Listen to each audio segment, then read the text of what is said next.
when y'all come through here.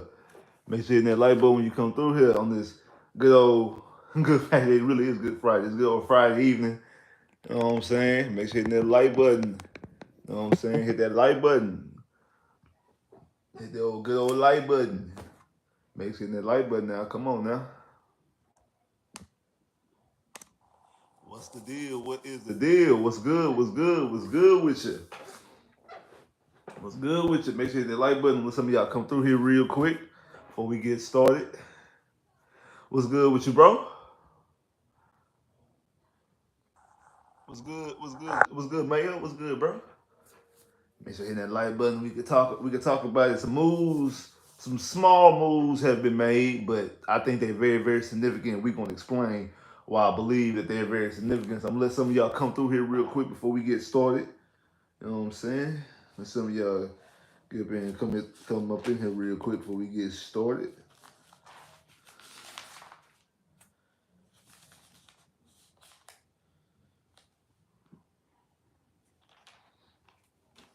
Some of y'all.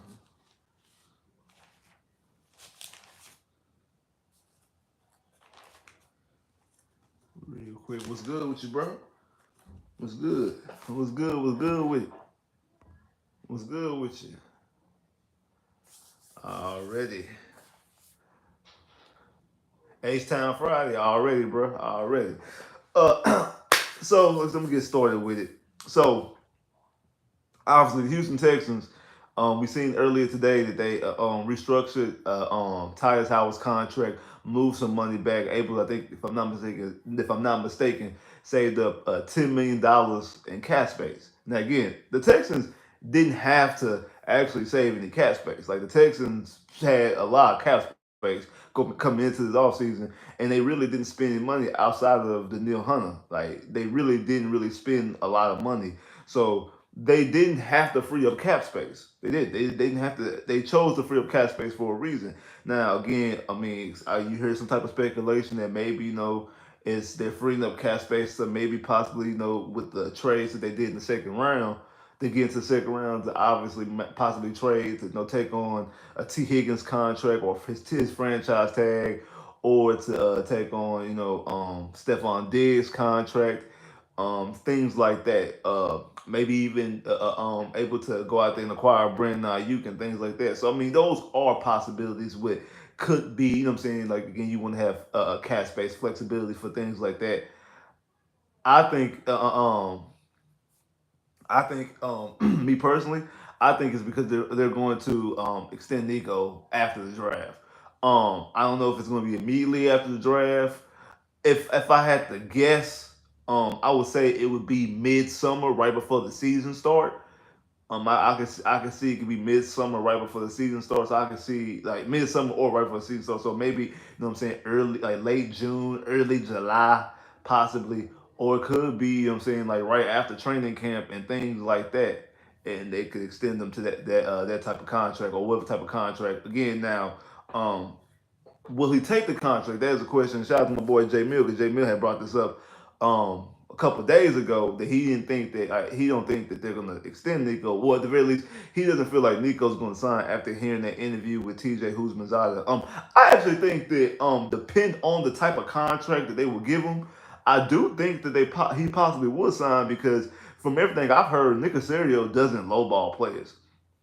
He doesn't do the Bill O'Brien thing. He doesn't do the not Bill Parcells, but the Bill Belichick line of thinking. He doesn't go out there and he doesn't actually go out there and lowball players. I think he pays them either what they're worth, or might be possibly pay them a little bit more.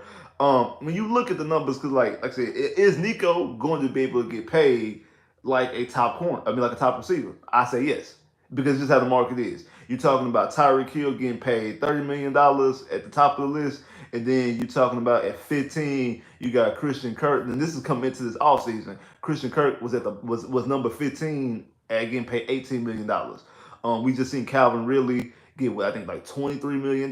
He's 30 years old. We seen the 30-year-old Mike Evans get what like $26 million a year.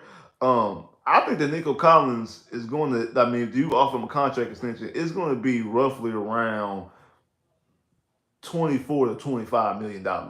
And the reason why is because basically what he's done. I mean, this year he was eighth in the league eighth in the league in receiving yards, and also eighth in the league in touchdowns. He had 80 catches for 1,297 yards, 8 touchdowns. He was targeted 109 and caught 8 passes. That's 73%. So 73 of the passes that were thrown his way, he caught. He had only 4 drops of the whole season. So of those 109 targets, he only dropped 4 passes. He was had 25 plus 20 yard plays. He had 5 plus 40 yard plays, and also had 500 yard games. And when you think about what D'Amico Ryan said, like I told y'all before, when D'Amico Ryan was asking, looking for, when he asked to look for a receiver, he asked for a guy who gets separation and also a guy who could be utilized on third down, extended drives, moving the chains, and things like that. And when you look at his numbers, Nico Collins did most of his work on third down. So you have on first down, he's caught 21 catches for 399 yards and 2 touchdowns. On second down, he's caught 28 catches for 353 yards and 2 touchdowns. But check this out. On third down, the money down, crucial down and distances, something to extend the drive, keep the drive going, move the chains. Third down, he caught 31 catches, 545 yards, and 4 touchdowns. So it's easy that third down is clearly by a long shot. And touchdowns double, and receiving yards almost double in receiving yards, and like about 10 catches extra on third down. So on that money down, on the down when you need the crucial down and distance, something you need to extend drives and keep drives going when your quarterback is looking to you, you're talking about him improving a whole lot. Nico Collins, in my opinion, stepped up a whole lot this season and has put himself in that situation. Again, 8th in yards and 8th in touchdowns. He's second in the NFL with big plays, only behind Tyreek Hill. The receivers who were in front of him, number one is Tyreek Hill with 119 catches, 799 yards, 13 touchdowns. Number two, CeeDee Lamb, 135 catches, 1,749 receiving yards, 12 touchdowns. Third is Amar St. Brown, 119 catches, 1,515 yards, 10 touchdowns. Number four is Puka Nacua, 105 catches, 1,486 yards, 6 touchdowns. A.J. Brown is fifth, 106 yards, 1,400 yards, and 65 yards, 6,500 yards, and 7 touchdowns. DJ Moore, sixth, 96 catches, 1,364 yards, and 8 touchdowns. And then Brandon Ayuk is seventh with 75 catches, 1,342 yards, and 7 touchdowns. And then right underneath them is Mike Evans at 79 catches for 1,255 yards and 13 touchdowns. And number 10 is Amari Cooper with 72 catches, 1,250 yards, and 5 touchdowns. Those are the numbers that you're looking at. And again, you just see Mike Evans, who's 30 years old, who had less yards, less catches. They did have more touchdowns than him. You just seen him get paid. You see him go out there and get paid at the age of 30, 31, getting paid $26 million. Brandon Ayuk is the next one to get paid. He had more catches than Brandon Ayuk, but Brandon Ayuk had more touchdowns. I mean, more yards, and he also he had more touchdowns. DJ Moore's already been paid. A.J. Brown's already been paid. Puka Nacua was a rookie. Amar St. Brown, he's the same draft class as Nico Collins, so he's going to be looking to get paid pretty soon. CeeDee Lamb is looking to get paid. Jamar Chase, and Jez are all waiting to see who's going to blink first when it comes to getting paid, because they don't want to get the small. They don't want to get the small amount. They want to make sure, because again, whoever's next to get paid normally gets paid a lot. And I do think somewhat that when you talk about when you sit up here and you talk about players like not T. Higgins, but Jamar Chase and Justin Jefferson, I do think that they're trying to work some type of backhand deal as far as getting Jamar Chase. I mean, not Jamar Chase, but getting Jettas to Cincinnati and possibly trading T. Higgins to go over to Minnesota. Again, I think it's unlikely to happen, but I wouldn't rule it out. I wouldn't be surprised if they try to get something going. Hey, shout out to that boy Trill. Shout out to boy Trill for Super Chat Love. Look like a dude from Beetlejuice with that little head and that big body. That hat clean though. Spitz is a terrible. No, Trill, you're a terrible person. But appreciate you for the Super Chat love. But you're definitely a terrible person, Trill. You've always been a terrible person. And you know why you're a terrible person. You know exactly why, Trill, that you are a terrible person. Hey, Trill going, hey, he Trill from PA, he from Port the same way, same place that UGK, Bun B, and Pimp C from, right? That's why we call him Trill. He's about to step into Bum B's footsteps as far as opening up a burger joint. Instead of Trill Burger, he making terrible burger. And the gag is the burgers are not terrible. The person who's serving you are terrible. So look out for Terrible Burger coming somewhere soon near you, somewhere near Port Arthur. And don't ask about the pecan pies or the sweet potato pies because you're not gonna get none. They're gonna be on the menu and they're gonna be at a decent price, but you're not gonna get the pie. You're not gonna get the pie. They're gonna be on the menu, but you're not gonna get the pie. But hey, hey, shout out that boy Trill and Terrible Burger coming soon. Coming soon to a truck stop near you. But shout out that boy Trill for the super chat love. Definitely appreciate that. Now, um, when you look at that, I do think like those guys, like I said, those guys are waiting to see who gonna get paid first. Nico is a mindset again. Nico's contract is up after this year. This is his last year on the contract. So he will get paid the following year. He will be a free agent the following year. And if he just has 1,000 yard season, he doesn't have to duplicate. If he has 1,000 yard season, you're talking about a guy getting 26, $27 million. Let him have another season like this or even better season than this. We're talking about 28 to $29 million. Seriously, because that's the way the market's going to go. We just seen what's his name? The guy traded to the Browns. From the Broncos. I can't think of his name. Jerry Jeudy. We just seen Jerry Jeudy get a contract extension for $17 million. Brandon Cooks, a Houston Texan, under Nick Caserio. That's what I think Nick Caserio will take care of his players. Under Nick Caserio was, I think, 10th when he signed for $19 million per year. When he got a contract extension that got him $19 million per year. So when you look at that, he definitely is a guy who wants to extend and definitely a guy who wants to do right by his players. So I can definitely see him wanting to do right by Nico Collins. And again, also, you pay a little bit now before you pay a lot of bit later. And I've been saying that from the jump. And I do think that that's part of the reason why you will open up salary cap space, because as it stands right now, the Texans don't need the salary cap space. They don't. They don't actually need the salary cap space. If you think about it right now, they do not need the salary cap space because they have enough money to do exactly whatever it is they want to do.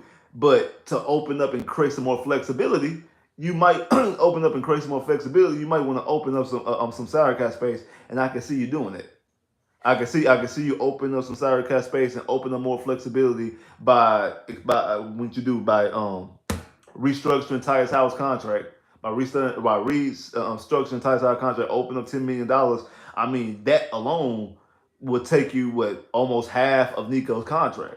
So, or what you want to be offering Nico Collins. So you just basically open up half of Nico's contract off of that alone. And again, you still have him this season under contract. So again, you possibly will have to pay whatever, like the signing bonuses and things like that. So you actually be good. And I do think it's a right decision. Now, the thing that I do have to draw back on, one of my issues with Nico Collins and a step that I want him to take is home versus the road. I just laid out the numbers exactly what he did this season. All those were good numbers.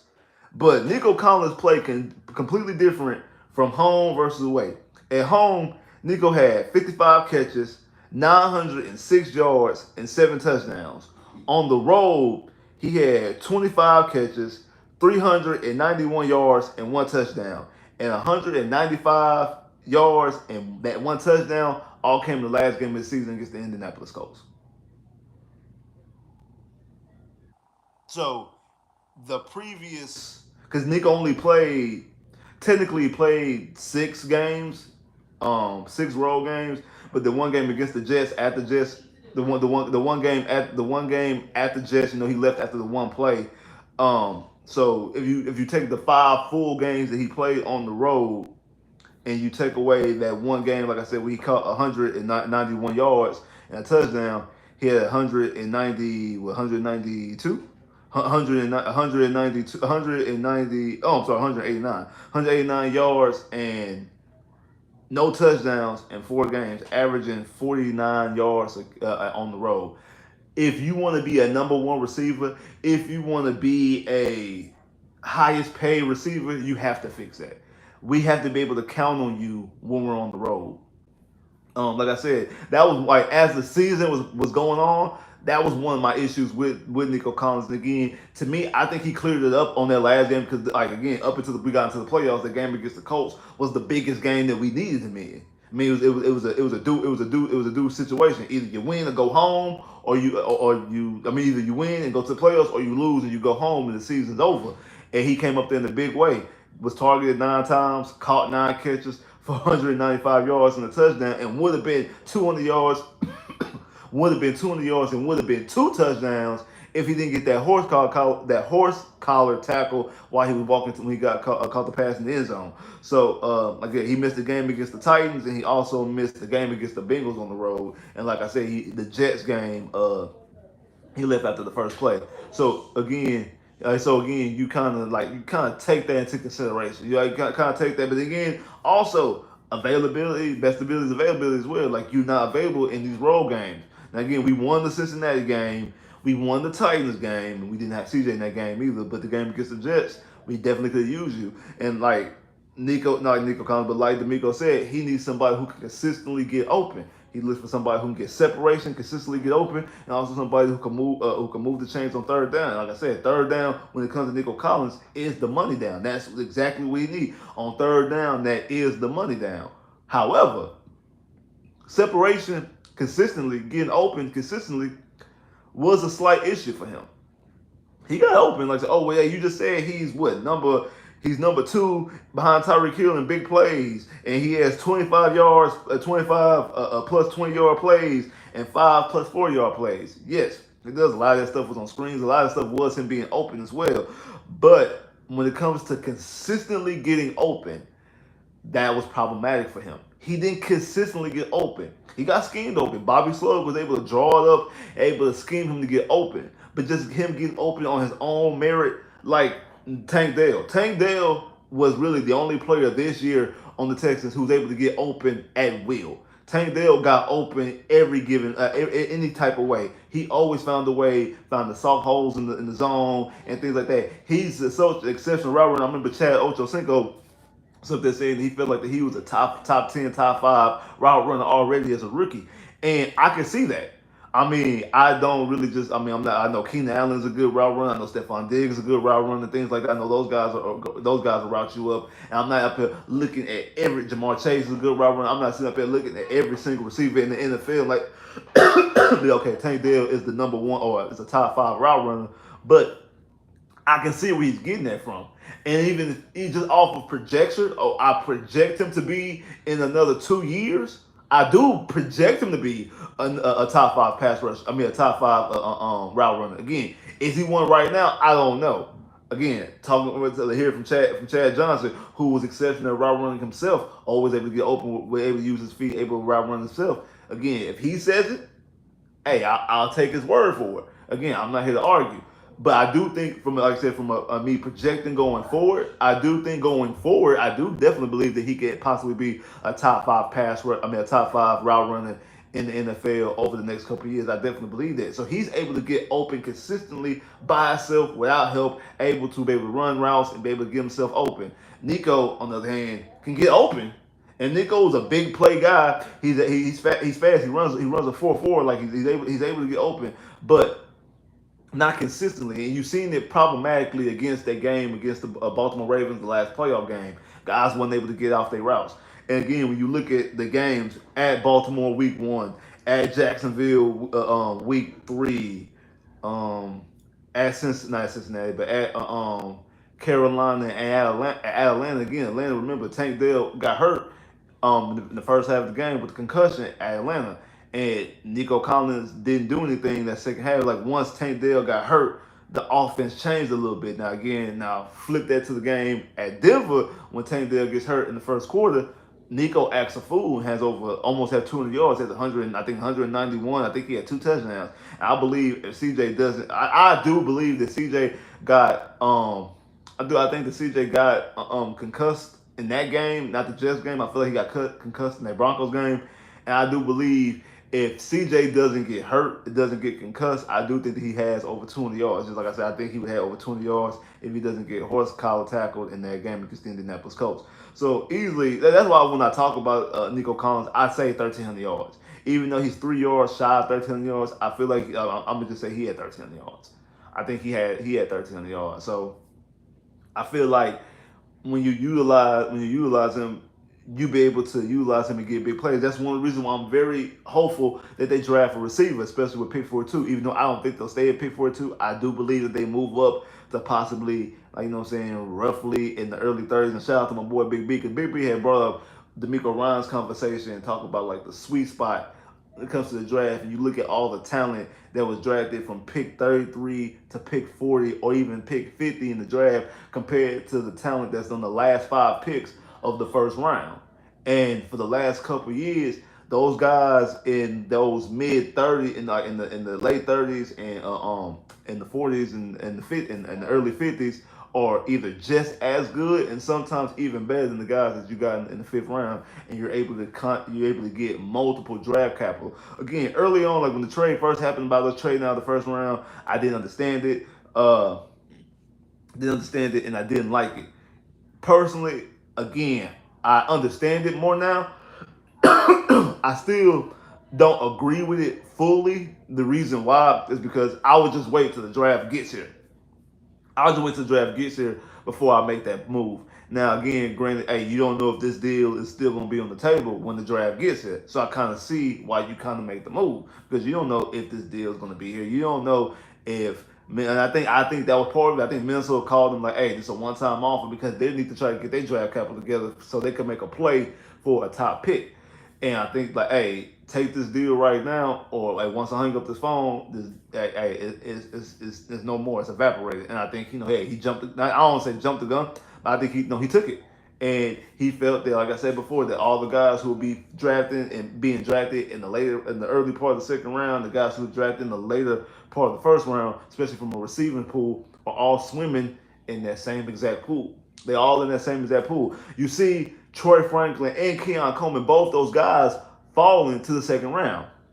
I think Troy Franklin in the beginning of the draft process might have been a fringe guy, but I think he was more so looked at a late first round. And now he's definitely a second round pick. Keon Coleman, when the regular season ended in college football, Keon Coleman was looked at the top 15 pick for a top 15 pick, was like the fourth best receiver behind Roma Dunze, and it was a top 15 pick.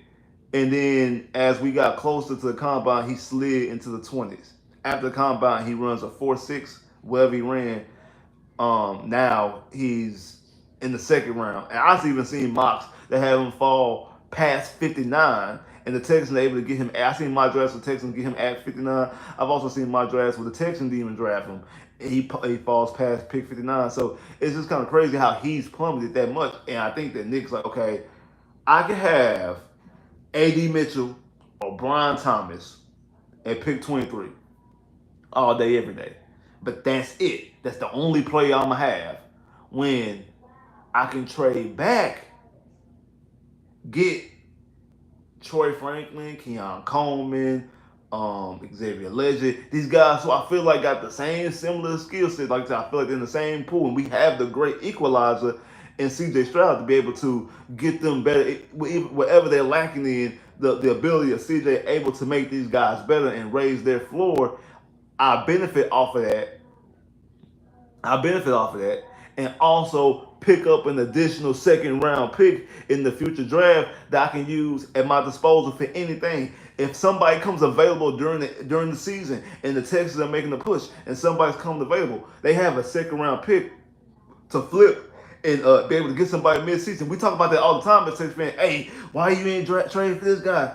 This guy went for a third round. We talk about that all the time, and every year we talk about it all the time. Every time somebody gets traded outside of the last couple years with the whole 14 and 4 win situation that we had with David Culley and them. But previously, before then, even back in the Rick Smith era, all throughout that, we always talked about, hey, outside the 1 year that we traded for Demaryius Thomas because Will Fuller got hurt towards ACL midway through the season, we always wanted the Texans to make a move, and we never made a move. Now we have the assets to do such a thing if we need to. And if you don't, Next year during free agency, you have the assets again to move to be able to get a player. If it's a player on defense, it's a player on offense, whatever the case may be, you have the flexibility to do it. Then same thing in the NFL draft. You now have a flexibility to move up if your guys falling wherever we pick. Because I feel like the Texans are going to be picking in the later round, the 30s, because I feel like they're going to at the very least be in the AFC Championship game next year. I feel like that now you have a second round pick to take that first round pick and move up into maybe the teens, maybe the like you know what I'm saying, maybe the teens, maybe the early part of the 20s, whatever the case may be, able to move up in the draft and be able to get your player right then and there. Or you can sit there, stick and pick, and have two players in the second round, a player in the first, have two players in the second round. You have all those different possibilities. You do. And same thing, shout out to my boy Wink and my boy Swisher. Swisher's talked about this ad nauseum, and also Wink has too because they really are huge on getting Marvin Harrison Jr. There is a way to get Marvin Harrison Jr. There is a way to move up to 4. You got 2 first round picks in both drafts. You give up a first round pick. I mean, you give up a second round pick this year, a second round pick next year, and you give up your future. You give up your next year's first to move up to 4. So in essence, you would have gave your first round pick of next year to move from 23 to 24. I mean, from 23 to move all the way up to 4 to draft Marvin Harrison, who is CJ's receiver from college. Have the relationship, have the history, have the connection. Marvin Harrison, the best receiver in the draft, and things like that. Again, I don't think that's going to happen. I don't think that's going to happen. It is a possibility. If you ask me for real, if I'd be surprised, will I be shocked if that happened? No, I wouldn't. I don't think it's gonna happen. Like I don't really think it's gonna happen. I think what they're gonna do is they're gonna stay in the second round. I don't even think they're gonna move the first round off. I think they're gonna stay in the second round and probably move up to pick like say 34, 35, maybe 36, maybe 37, somewhere around there. I think 35 is a sweet spot because you want to get above Washington, who's gonna be drafting a quarterback at 2, and Washington has 2 second round picks, so you want to get in front of Washington, both picks, and Washington picks at 36. You want to get in front of them to draft a receiver. So I do think that's more than likely what's going to happen. Like I said before, I wouldn't be surprised if they trade back and accumulate extra draft picks. So I do think, like I said, so that's what Nick Casario was looking at. Nick Casario really is looking at, like I said, he's looking at checkers, not chess. I mean, chess, not checkers. I'm sorry. He's looking at chess, not checkers. He's like, hey, what I can do is I can draft this one receiver all day, every day with pick 23, but I can get a receiver that's just as good, maybe even better with my quarterback, maybe even better, but just as good, or maybe slightly under, but my quarterback can elevate him.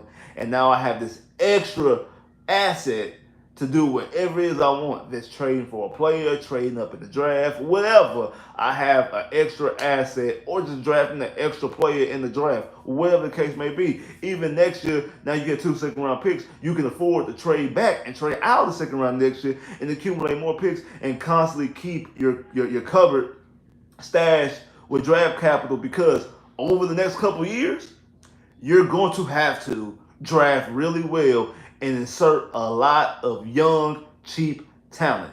Because like what I was saying about Nico Collins, another reason why you want to extend them now is because you want to get out in front of the CJ and Will Anderson curve, like my boy Switcher say, avoid the curve before you hit it. You want to get out in front of that.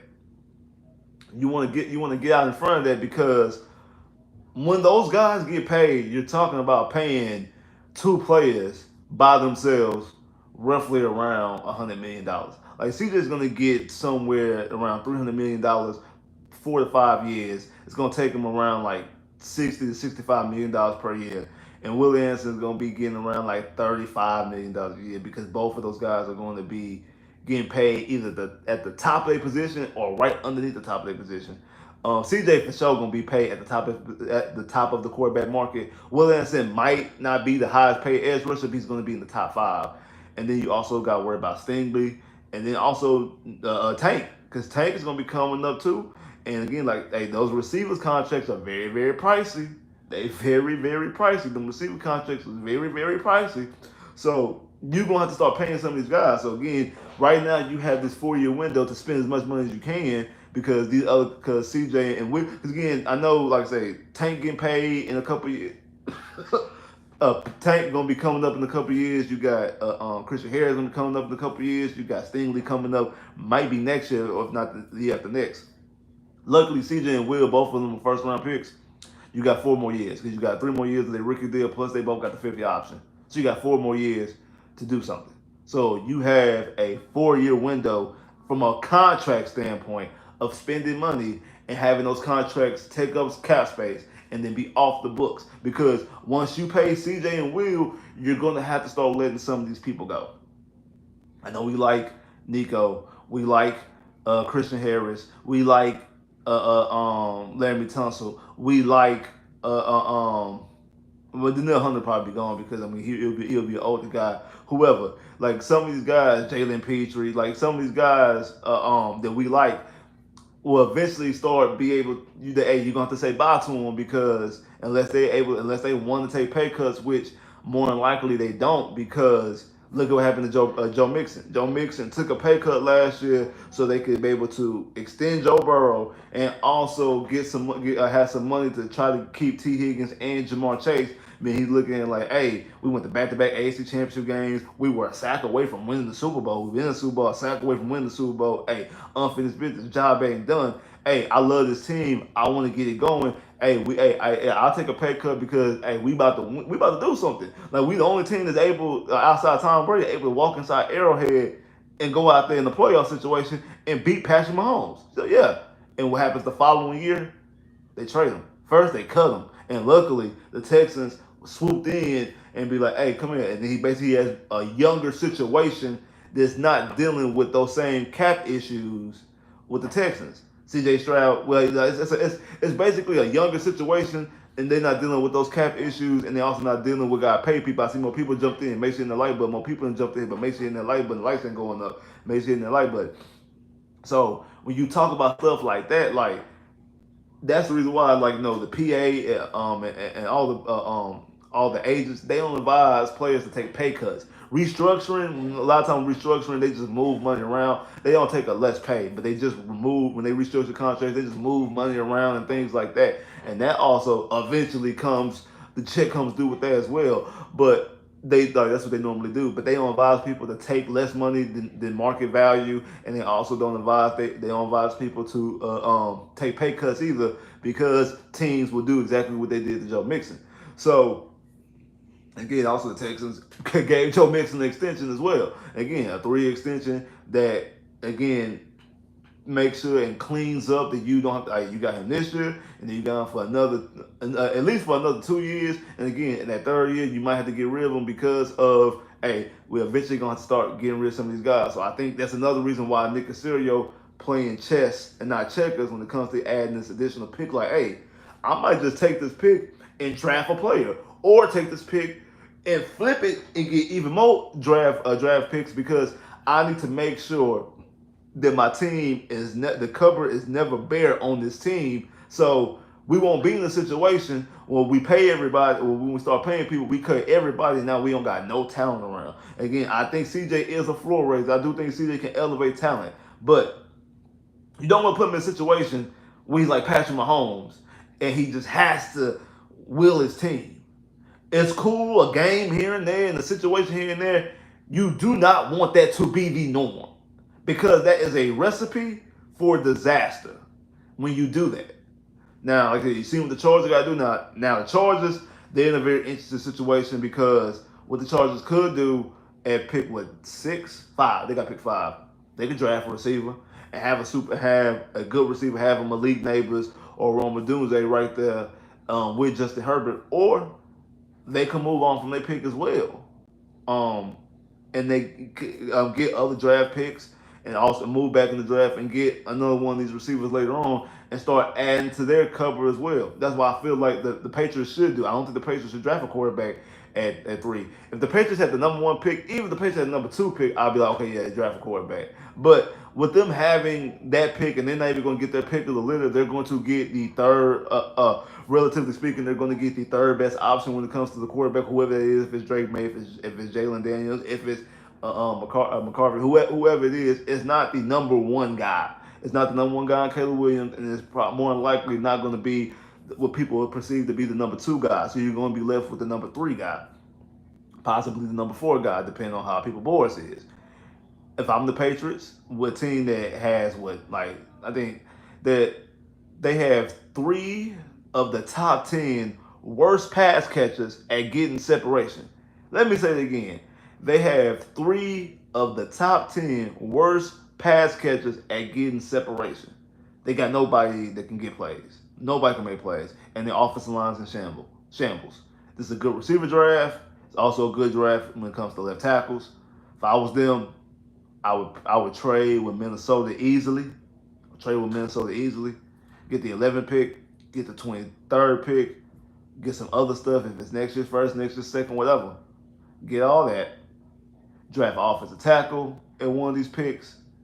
Draft a receiver. Like in the first round, draft an offensive tackle and receiver, depending on the board falls. At pick 11, if Roma Doomsday is there or Malik Neighbors there, you take him. But if both Rome and Malik Neighbors are both gone, I'll take offensive tackle. And then at 23, I would take Brian Thomas, A.D. Mitchell, any of those guys that's going to be there at pick 23. And then at pick 34, either I would trade back with the Texans or I would take Michael Penix Jr. in that pick. That way, you have that way you have a rookie quarterback who you're not completely married to because he's a second round pick and a late he's a second round pick, so you're not completely married to him. So if it doesn't work out, it's basically you taking a flyer and you also got weapons and you make sure that the cover is not bare. But if you take a quarterback with the 3rd pick in the draft, you gotta give him at least 3 years, and you're gonna be putting them in a bad situation. So, because at least the Bears, they're gonna be putting Caleb Williams in a great situation when it comes to Keenan Allen and DJ Moore, and also signing DeAndre Swift, and also getting some offensive linemen. Now, their problem is the head coach. 'Cause I don't trust Eberflus. I'm not a fan of Eberflus. So I do think that they will probably end up have to move on and get another coach because I'm not too fond of Eberflus. But I do think that from talent around him, he's in a way better situation than Justin Fields was, and also in a better situation than Mitch Trubisky was. So I feel like he does have a better chance of succeeding than them. You can tell us. Can't tell can't win anymore. Man, I don't know. Hey, that's these kids today. I don't get it. I don't get it. I don't understand. I don't get it, bro. Um, I don't get it. I don't get the nail painting. I don't get the very the very sassy type behavior. I don't get it. I don't get it. I don't understand it. Hey, it is what it is, man. But the people saying Nico is not a top receiver.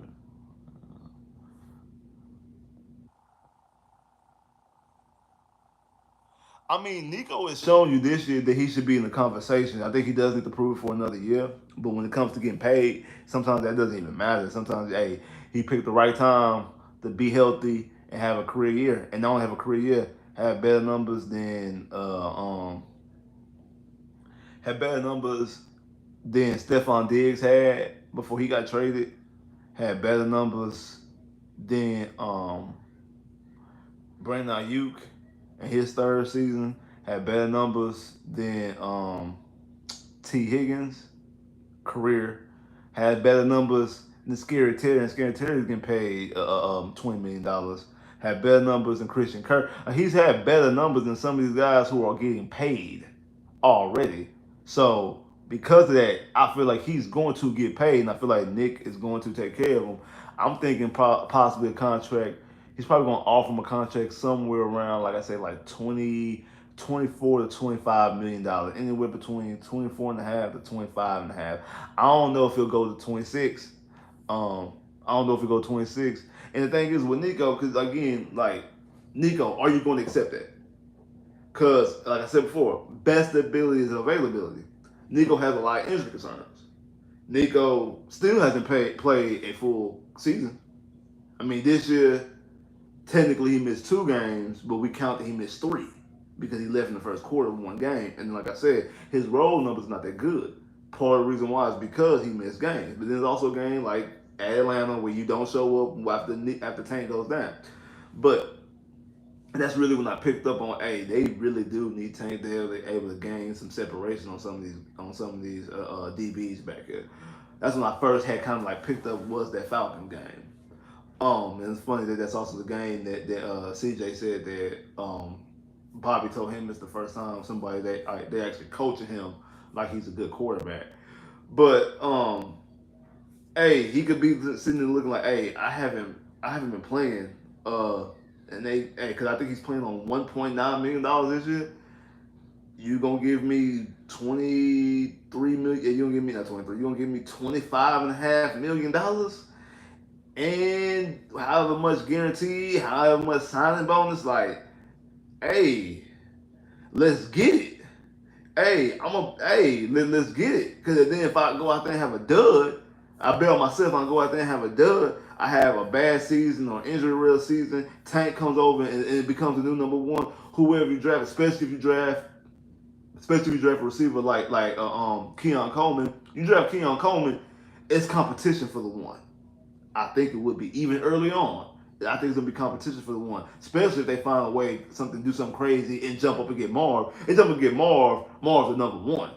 So things like that. So I feel like if you do that, if they offer him something like that, now again, they offer him 22, 23. I think that's a fair contract, 22, 23. He probably would turn it down. But I think because Nick Casario, I think also in this situation, not just from a fair situation, when you do stuff like this, when you're trying to pay somebody, now you're like, I'm going to pay you a little bit more today, so I want to pay you a lot bit more tomorrow. I feel like that Nick Casario definitely does that when it comes to like the Brandon Cook situation. I know it end up biting you back, but the Tyus Howard situation last year, you gave Tyus Howard some money, gave him more. I think he was like the fourth highest paid right tackle in the league. You gave him the fourth highest paid right tackle in the league.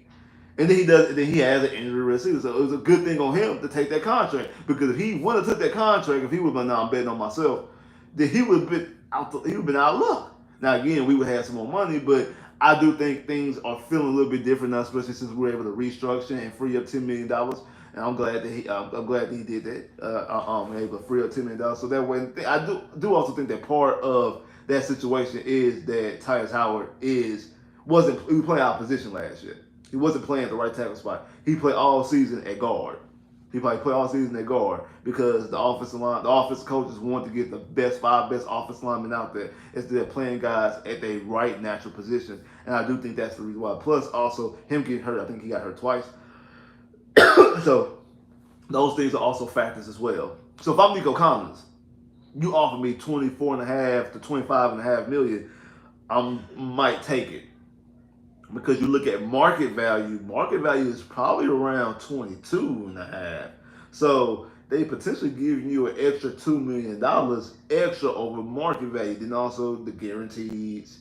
Those are other little things that you do to sweeten the deal, the guarantees, signing bonuses and things like that to sweeten up the deal.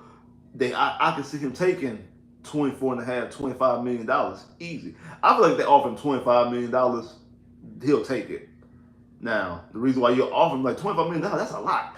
Yeah, because again, if he does what he did last year, if you leave that to chance, and again, you got CJ Stroud, who a lot of people, me included, feel like CJ Stroud about to have a monster year. He about to have 45, 46, 4,800 yards and over 40 touchdowns in less than 10 interceptions. I think around probably 7 to 8 INTs and top 3. Definitely top 5, possibly top 3 in accuracy and also quarterback rating and efficiency. So I feel like because somebody gonna be catching yards. They ain't gonna all be Tank Dell. They ain't gonna all be Joe Mixon and whoever rookie we draft. Nico gonna have a lot to say, and I can definitely see Nico having. I think, man, unless we get Marvin Harrison, honestly, or we get a veteran receiver like an Ayuk or T. Higgins or Stephon Diggs, I feel like then Nico's gonna have 1,400 yards and 11 to 12 touchdowns. If he does that, we're talking about back-to-back seasons having 1,300 yards plus, and under CJ, he's averaging 10 touchdowns a year and like 13 and a half hundred yards. It's number one receiver type numbers. He's definitely be getting paid $28 million, $29 million. So you rather pay him 25 and a half versus paying him $28 million. And really just not really, but yeah, really got 23. And Mike Evans, even though he has a longevity, has been doing it for the last couple of years, for the last 10 years, at the age of 31, that was had less yards and catches than you, was able to get $26 million. Yeah, I feel like that he would definitely take that amount of money. I definitely do. I think he'll take. I think he'll take that money. I think he'll take that money if it's off because he's not gonna leave that to chance. And also the Texans themselves, they're not gonna leave it to chance. That's why you extend them. Like so, you like it's you know what I'm saying. It's a gamble. Like the Texans, hey, they're banking on he balls and we get him at a bargain. He's banking on even though I can ball and get way more money, they got me a bargain. But on the flip side, if something ever goes awry, if something ever goes crazy, I'm sitting up here and I'm not getting those type of numbers, and now I'm a free agent.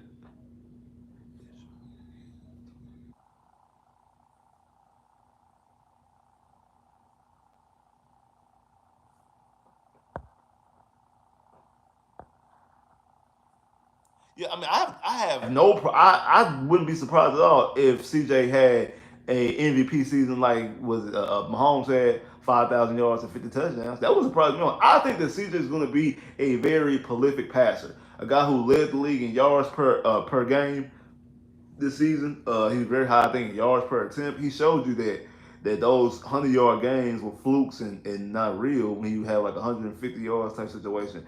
He's a guy who's going to be a very, very prolific passer and put the football up in the air and have a whole bunch of yards, have a whole bunch of touchdowns, and you're going to have a high power offense.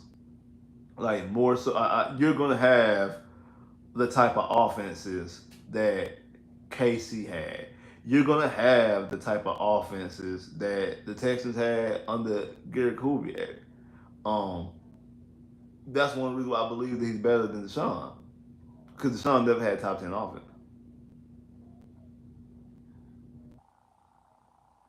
So I feel like he's going to be a very, very prolific passer. Even though I know like Deshaun led the league in receiving, he led the league in passing yards in 2020 for the team. They wasn't the top. They wasn't the top 10 offense. The highest his offense was either 11 or 12. He never had top 10 offense at the Texans. So and obviously ain't had one in Cleveland either. I think CJ definitely. Again, CJ don't get hurt. Texans had top 10 offense. CJ don't get hurt. The Texans might have top 10. Had a top 5 offense. So like CJ being hurt, missing those 2 games, and also whatever the situation was in the Jets game definitely hurt what happened as far as the rankings of the offense and how the complete numbers of the offense. But I definitely believe if CJ don't get hurt, you have a top 10 offense. And I agree the same thing with Deshaun Watson's rookie year as well. I think Deshaun Watson, when he got hurt his rookie year, I think that they would have a top 10 offense then too. But uh,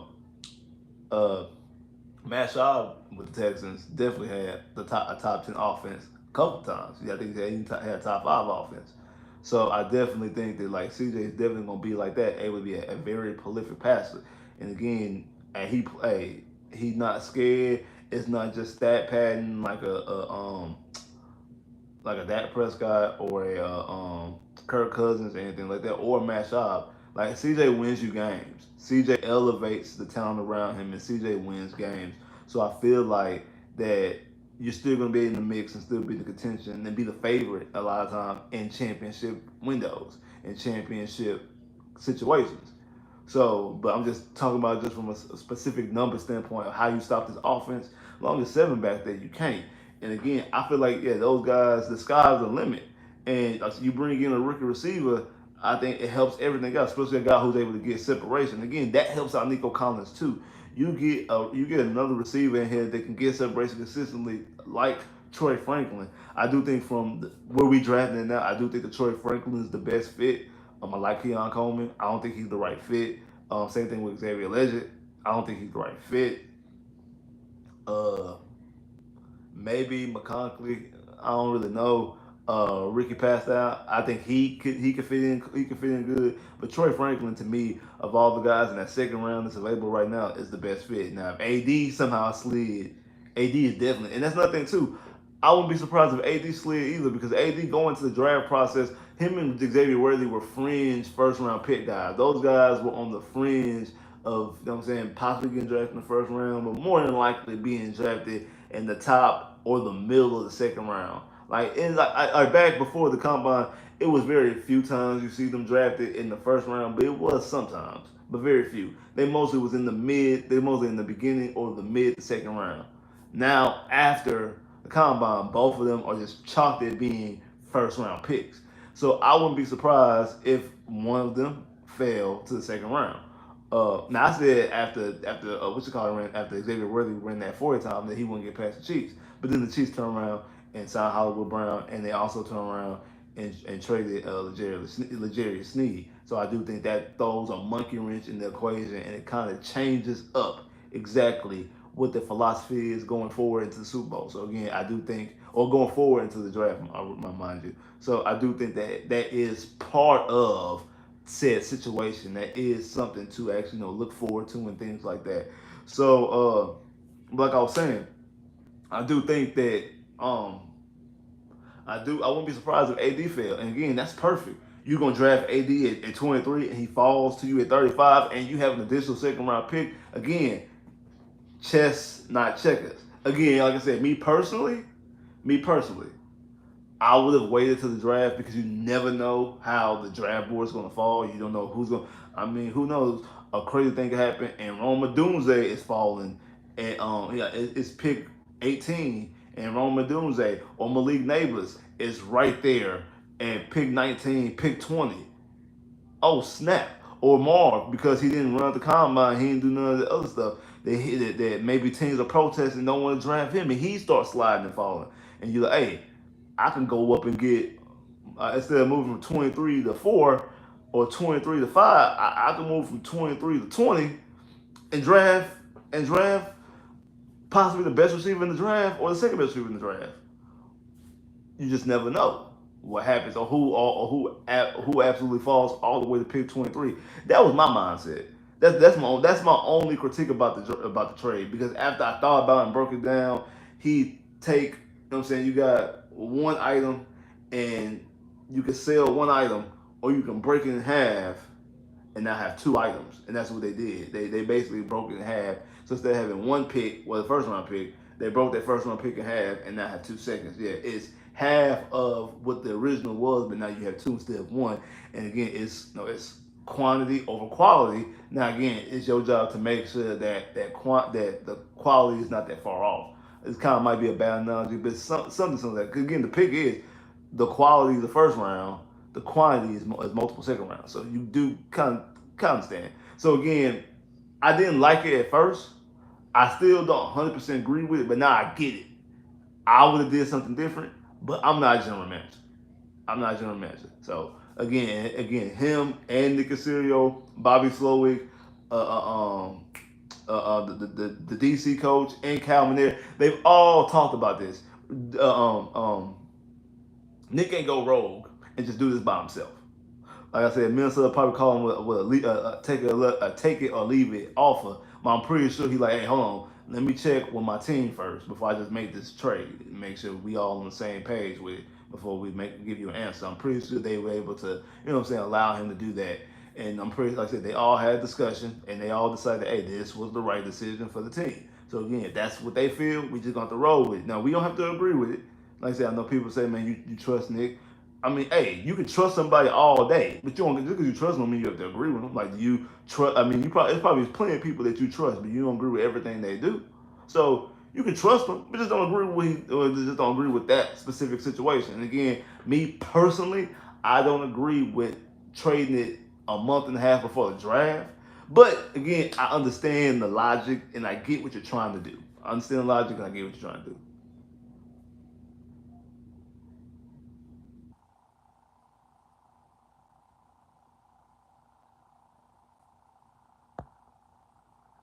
Yeah, a wide receiver definitely will open up the field, especially a good superb route runner. Like again, like somebody else besides Nico Collins. Because again, Nico Collins has been doing great work on third down. Like I was saying the other day when I was talking about like somebody like Xavier, not Xavier Worthy, but talking about Troy Franklin. When you look at what Troy Franklin does. Let's see. When you look at Troy Franklin on third down, 15 catches, 302 yards, 2 touchdowns. Again, from early on in the game on the team's own 20 to 39, 26 catches, 510 yards, 1 touchdown. From the 40 in the middle of the field, 28 catches, 462 yards, 3 touchdowns. Again, he was targeted 114 times, caught 81 catches for 71%, had the fourth highest passer rating thrown his way out of any receiver in the draft. The fourth highest passer rating out of any receiver in this draft. Number 4. With a quarterback rating of 147.8. Him, I said 81 catches, 1,300 yards, 14 touchdowns. And then the previous year, he had 61 catches, 891 yards, and 9 touchdowns. Now his first year they didn't utilize him. It's not like a situation with Xavier Worthy. Xavier Worthy, they used Xavier Worthy as soon as he stepped on campus. Like Xavier Worthy came on campus and they completely used him. First season, 62 catches, 981 yards, 12 touchdowns. Second year, 60 catches, 760 yards, 9 touchdowns. In this last year, 75 catches, 1,000 yards, 1,014 yards, and 5 touchdowns. They used the mess. They used the mess out of Xavier Worthy. Troy Franklin kind of like earned himself to being the number 1 receiver with Oregon last year. So kind of a different type of situation. But again, you add somebody like that into the mix. Definitely you'll be able to open up things for Joe Mixon, make the field easier to read for C.J. Stroud, open up things for Nico Collins and Tank Dell. And again, especially when we're using those screen plays and throwing the football, those bubble screens, and Nico catching the football and run over people. Yeah, so the Texans do have a decision to make. And again, I could definitely see, okay, hey, and that's another thing too. You draft a receiver early on, they offer Nico a deal. Nico be like, hey, I might not have the same type of numbers I had because we got somebody else, and we also got Nico. We got Tank, and we also got Joe Mixon who can go out there. We brought back Dalton Schultz. So hey, I might not get those 100 and what was it? 109 targets I got last year. I might not get that. I might only get 89 targets. I might get under 100 targets. So I might not be able to get that. So what I need to do is, hey, I'm gonna secure this bag. I'm gonna secure this bag. So so I could definitely see a actual situation similar to that, and Nico Collins actually doing that approach as well. I could definitely see that, bro. I definitely can see that. I definitely can see that.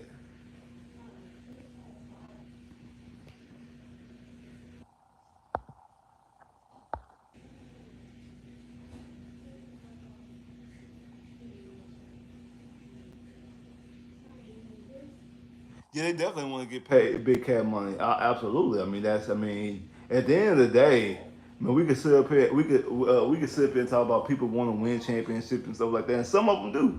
But like I say, I have a school of thought. There's 3 different type of players out there, mindsets, because and it's my LeBron, Carmelo, and Russell Westbrook mindset. LeBron wants championships. He wants to be the greatest of all time. So he wants to win championships. He thinks about championships all the time. Yeah, he likes to get paid, and I know he gets money from other ventures, but he wants to win championships. He likes the stats too, but he wants to win championships. Over. That's why he'll pass the ball to be able to go out there, and, you know what I'm saying, to win. He'll make the right play and pass to Kyrie Irving to make the game, to make the dag in the game shot to end the game, and you beat the Warriors in the finals. Carmelo Anthony, pretty sure Carmelo Anthony wants to win. I know Carmelo Anthony likes to get his numbers. He likes to get stats. Carmelo Anthony wants to get paid. That's the reason why when hey everybody was going to Miami, like hey don't sign no contract. When LeBron's telling everybody, hey don't sign no contract, don't sign no extension. Let's all be free agents together and we can go all up to Miami. See like, okay, the Knicks offer him that contract, he gone. Be in a bad situation with the Knicks, not doing anything with the Knicks. But you know what? He got paid. He was getting bags. Then became a free agent again. Became a free agent and was visiting the Lakers and all the other teams and stuff like that. And took more money to go back to the Knicks to a bad situation because he was trying to get paid. I'm pretty sure he would love to win a championship. That's why he came to Houston later on in his career.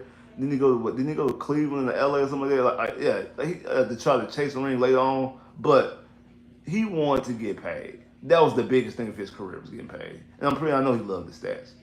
Westbrook on the other hand, yeah, he loved to get money. He loved to get paid. Yeah, getting paid gravy. I think because Westbrook give you everything he like Westbrook like he when he plays he gets everything he got when he play. Like he played to end no more energy left. He plays as hard as he absolutely can play. He gets everything he got on that court. He plays hard as he probably plays. He never has low effort. He always has maximum effort. So I definitely know he wants to win. But I know I'm pretty sure he want to get paid too. But he cared about them stats. Because plenty of times that he could have been in better situations. Plenty of times he could have been in better situations. But hey, he wanted to average a triple double. He wanted to average an absolute triple double and be able to be, I know, like to put himself in that category. So again, I think every player in every league wants all three. They want to get paid, they want stats, and they want to win. But certain players prioritize things differently, and um, hey, people will try to go out there and get back. They don't care about. I mean, sometimes guys really don't. I forgot who it was. I think it was Gilbert Arenas, and it might have been DeMar Rosa. It was somebody else, and they asked, "What would you want? What would you rather have? A max contract or a championship?" And they were like, "Man, max contract. Like you can't. Like yeah, you win a championship, that's cool, but you can't pay them with that championship." Like they wanted a max contract. They would want max contract, super max, whatever the question was. So, um, there are definitely players out there who want to get paid over winning. So that's why you see people take bad. Why you see good players go to bad teams a lot of times.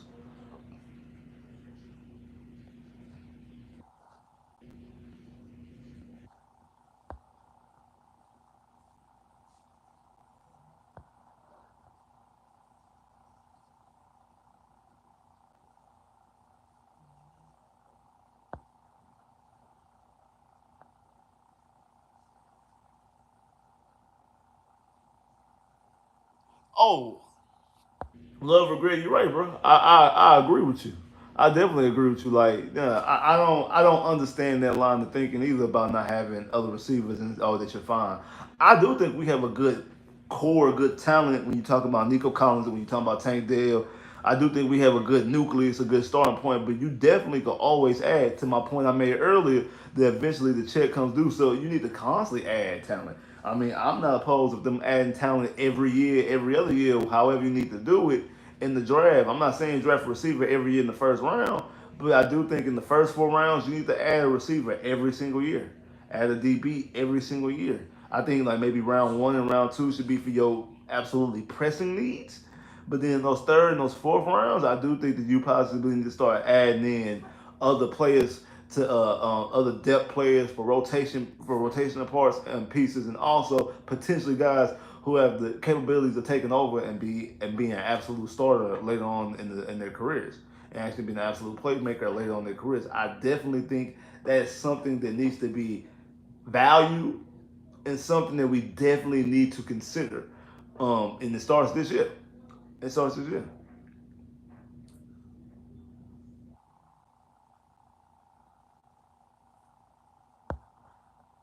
I don't know.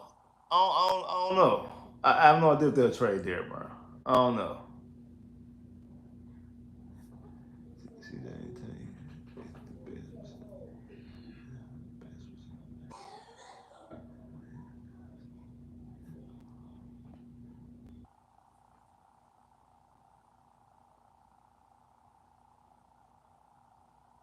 I definitely think that Tank is his best friend on the team. We were talking about that earlier in the Discord, man. Shout out to everybody that be in the Discord. Uh, shout out to everybody being in the Discord. But we was talking about that earlier in the Discord too. About like, hey, you got guys like Aaron Rodgers, who's like who's a quarterback, but he gets traded to the Jets or go to the Jets, and his best friend on the team is Sauce Gardner, and like Sauce Gardner like giving him like a chain, like he a high school girl, like that's his high school sweetheart, and they sitting at the games at courtside, and they got matching bracelets, like they best friends, like they 16-year-old best friends, like which is weird because he's a quarterback that's 40 years old and Sauce is a 21, 22-year old DB. Like, why don't you have a relationship with your receivers? What Garrett Wilson is the receiver that you need to be around. That's the player that you need to be around and being best friends with. I mean, I heard that Peyton Manning and Marvin Harrison said that they were so in sync that they would go to the practice facility or I think like the outdoor practice facility with no lights on, and they would just run plays, and they can't see each other.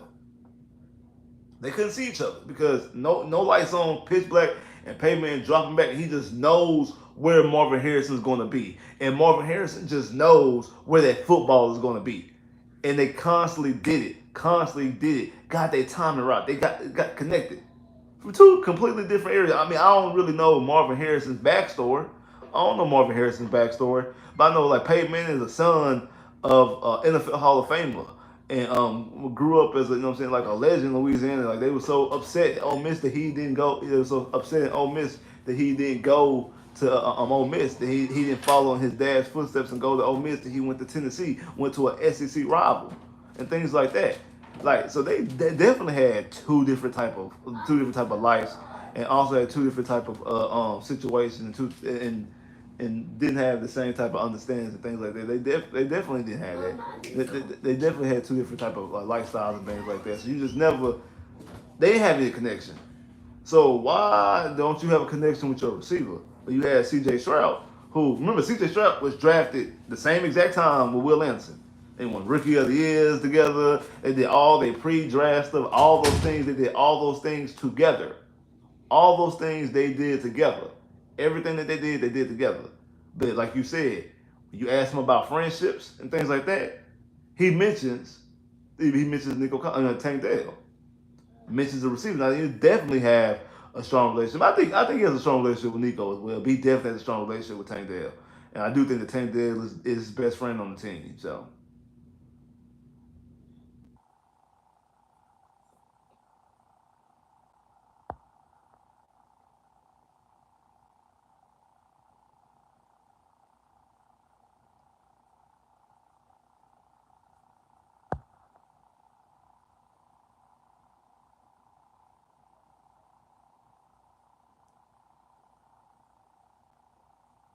yeah, but like the thing is, you gotta constantly get that separation up, bro. Like I said, like that's the one thing. Like two things with Nico that I need him to fix going into next year. Three things technically. Number one thing is health. I think health has something to do with some of this stuff. He got to be healthy. He has to play. Again, I mean, technically he only missed 2 games, even though he really missed 3. He has to give you though. He has to give you at least nothing less than nothing more than 2. 2 we can excuse. Can't excuse 3. 3 or more we can't excuse. So got to give you more than that. The second thing is be able to get separation consistently, not just relying on Bobby Slowick scheming to get you open. You got to still be able to get open consistently. And then the last thing that I said, I think this really has something to do with, and I think if you fix both of those things, you fix this as well. This automatically gets fixed, and that's having a poor output on the road. And like I said, we've seen in a crucial situation, the most crucial situation of the season at Indianapolis, uh, him step up in a big way, first play of the game, 75-yard touchdown, and then after that, balled the whole game, and then also had the play that basically won the game, Again, if he doesn't get horse collar, he goes and walks in the end zone. He has the game winning touchdown as well. So, and that was on the road. I do believe if he plays majority, if he plays the whole season, I do think that he fixes his playing on the road problems. But it is a concern as it stands right now if you want to be the best receiver on the team and number one receiver. And yeah, Javon Baker, I think the Texans really like him. I mean, I think they spoke him at the senior day, that they spoke him at the combine, and then obviously they brought him in for a 30-30 visit, first 30 visit. So I do think they like him, and I can see a situation where they double up on receiver. Like Wink's been talking about that the whole time. Like shout out to boy Wink. Wink been talking about that like every day, like about doubling up on receiver. And this is I can see them getting Troy Franklin in the first round. I mean Troy Franklin in the top of the second, and then backdoor in the fourth round. One of the fourth round picks taking Javon Baker, and then now your need for Noah Brown, you no longer need it. I think Robert Woods will be here to get people acclimated, get the receivers acclimated to the offense, and then you'll be able to move on from him. And then hey, Xavier Worthy and if Xavier Worthy and Mechie don't get their act together and don't show you anything, you have the contingency plans. Like I've been saying, hey, add in more youth the caliber's not bad. So hey, add in more youth, add in more youth. So I do think like you do add that, you add that youth into it, and you be able to don't have to worry about people getting paid and stuff like that because you got the next receivers up and things like that. Backup plan is and Polk, yeah, I like Polk out Washington. He cool too. I like him out Washington. He's another guy, like you said, probably like in the third, fourth round picks. Yeah, I can definitely see that. You also got with Brandon Rice, Jerry Rice, Jerry Rice's son. I do think you got him on the board as well, possibly potentially. So yeah, it's definitely some decisions that could be made. There definitely could be some decisions to be made. Definitely so. There definitely be some decisions to be made. Definitely so. Absolutely. Absolutely, definitely gonna be some decisions to be made, and that's what I'm saying. Hey, they got some decisions to make in this draft, and they also got some decisions to make in the off season too. Like it's definitely gonna be some decision making around here, around here. It's definitely gonna be some decision making around here. Like man, appreciate everybody that came through here. Definitely appreciate all the love. Man, shout out to the boy Tria for the super chat. You know what I'm saying? Definitely appreciate that. Everybody hit that like button. Man, if you ain't hit the like button already, because more people than jumped in here and the likes did not go up. So, hey, make sure you hit that like button now. Don't do me like that. Make sure you hit that like button now. Appreciate everybody that came through here. Also, what about to say? I'm gonna have some more videos of some other prospects potentially and how they fit into the system and exactly some guys who they might target. And again, if they do target them in the second round, or if they target, like I said earlier, target some guys in the third and the fourth as backup plans, or just happen just to double up on receiver, you just never know. So I do got some other receivers and other prospects also I'm gonna talk about as well. More than likely, probably will go live again on Monday. I'm saying probably go live again on Monday. Depending on how my schedule work next week, how many times I'm gonna try to go live about 3 times. I know this week I was only able to go live twice. Had a busy week this week, so hopefully next week I'll be able to go live a little bit more. So hopefully I can give y'all 3 lives, and also give y'all some other pre-recorded videos in the process. Like I said, appreciate everybody that came through. If you ain't hit that like button already, hey, make sure you hit that like button. Hey, we still in the race to get the 6,000 subscribers, and y'all doing y'all job, man, for real. Hey, square business.